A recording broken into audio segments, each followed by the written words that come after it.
여러분 안녕하세요. 닥터조 자연치유TV의 조병식 원장입니다.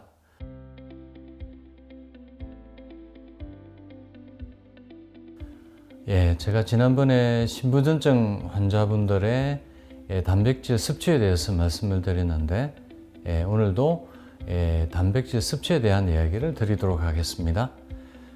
제목은 건강한 다이어트를 위해 단백질 함량을 늘려라입니다.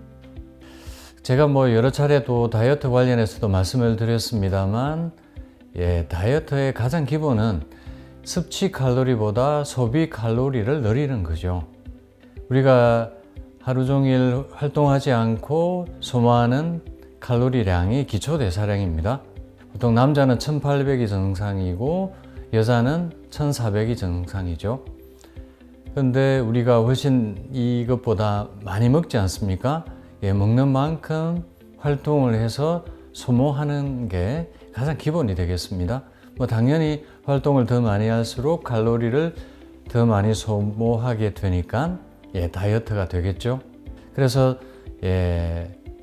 섭취 칼로리보다 소비 칼로리를 늘려라. 그 이야기는 먹는 것보다 운동을 더 많이 하라는 얘기가 되겠습니다. 그리고 이제 이게 체중 조절과 단백질 섭취와의 관계에서 이 단백질 섭취가 대단히 중요합니다.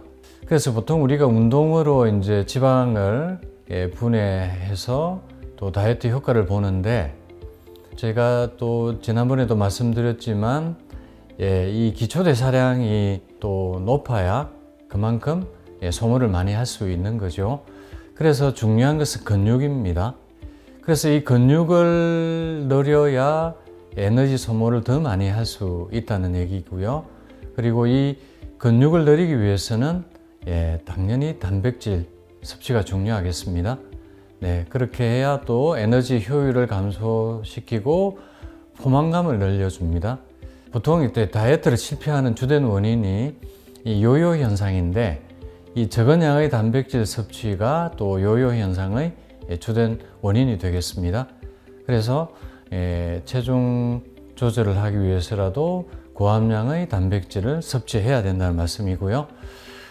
그래서 칼로리를 제한하면서도 고함량 단백질 다이어트를 하면 훨씬 더 효과적인 다이어트가 가능하다는 말씀이 되겠습니다.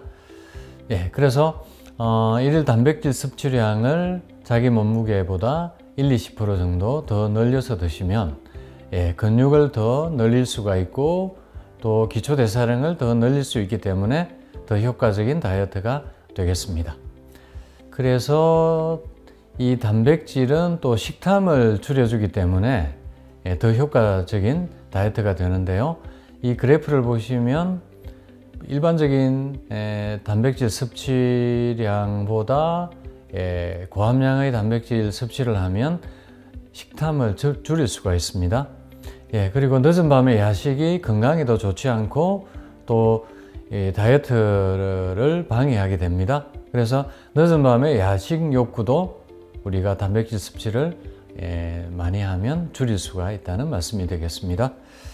그리고 다이어트에서 단백질과 탄수화물의 비율이 더 중요하겠습니다. 이 그래프를 보시면 파란색은 고함량의 단백질과 중간 정도의 탄수화물을 먹는 경우고요. 그리고 빨간색은 고함량의 단백질과 적은 양의 탄수화물을 먹는 경우입니다. 배고픔이 훨씬 덜하고 포만감이 높다는 얘기가 되겠습니다.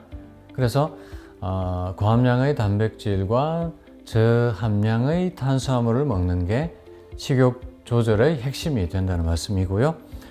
그리고 보시면 이 체중 변화에서 탄수화물과 단백질의 비율입니다. 그룹 1은 탄수화물과 단백질의 비율이 3:1이고요.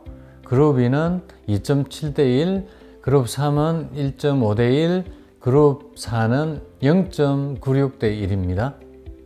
이 그룹 4에서 체중 변화가 훨씬 더 많았다는 겁니다.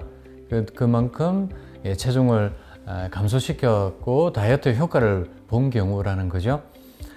그래서 탄수화물과 단백질 비율을 1:1에 가깝게 유지할수록 체중 변화가 더 많다. 다이어트에 성공할 수 있다는 말씀이 되겠습니다. 그래서 전체적으로 보면 오히려 단백질 섭취량을 늘리는 게 다이어트에 더 많은 도움이 된다. 건강한 다이어트를 할 수 있다 라는 것이 되겠습니다. 그래서 결론은 건강한 다이어트를 위해서 단백질 함량을 늘리는 것입니다.